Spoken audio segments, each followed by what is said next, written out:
Vladimir Vladimirovich Putin was born in Leningrad, now St. Petersburg, Russia, in 1952. In 1975, he joined Russia's Foreign Intelligence Service, the KGB, and was stationed in Germany before entering politics.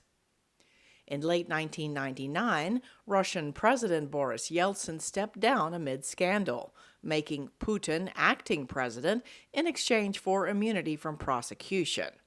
Putin has held the reins of power in Moscow ever since, winning multiple elections increasingly viewed as rigged, sidestepping term limits, and jailing or attempting to kill his main political opponents, as Michael Kimmage of the German Marshall Fund explains. Well, there's a long record of journalists and intelligence officers and others who have been murdered, one assumes, at the command of Putin, or at the very least at the command of Putin's underlings. Putin has cultivated a hyper-masculine image of strength and all-knowing authority.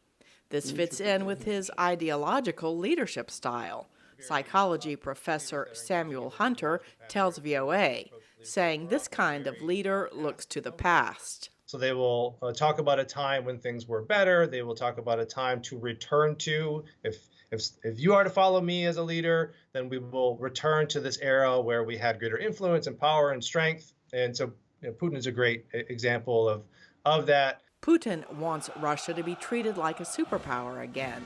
Angela Stent of the Brookings Institution told VOA. And he believes that the rest of the world should treat Russia as if it were the Soviet Union. He doesn't want to restore the Soviet Union, but he wants to be treated as a great power whose views are respected and where people sort of fear Russia and they accept that Russia has a right to this sphere of influence in its neighborhood. Kimmage agrees. I think in his own eyes, he's very much a Russian patriot, so there is a commitment that he has to the Russian past and to Russian greatness. That's a motivating force. And certainly the desire for power is a thread. His attraction to the KGB in the first place as a powerful institution. Despite Russia's relatively weak economy, Putin has engaged in major conflicts around the world and built some strong alliances, which has boosted his popularity at home. Elizabeth Shackelford of the Chicago Council on Global Affairs told VOA. Well, I think the biggest thing is that he came in and he really kind of did restore Russia to being a major player on the world stage after a time when Russia had really been largely sidelined. And he's done this through punching above his weight, right?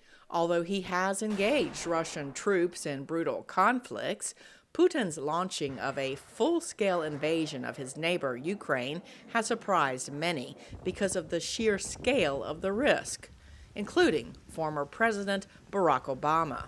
He was always ruthless. You witnessed what he did in Chechnya. He had no qualms about crushing those who he considered a threat. That's not new. For him to bet the farm in this way, I would not have necessarily predicted from him 5 years ago. Experts say that since the start of the COVID-19 pandemic, Putin has been more alone and isolated than ever, appearing to take extreme precautions in meetings shortly before the invasion with some vaccinated and freshly tested world leaders.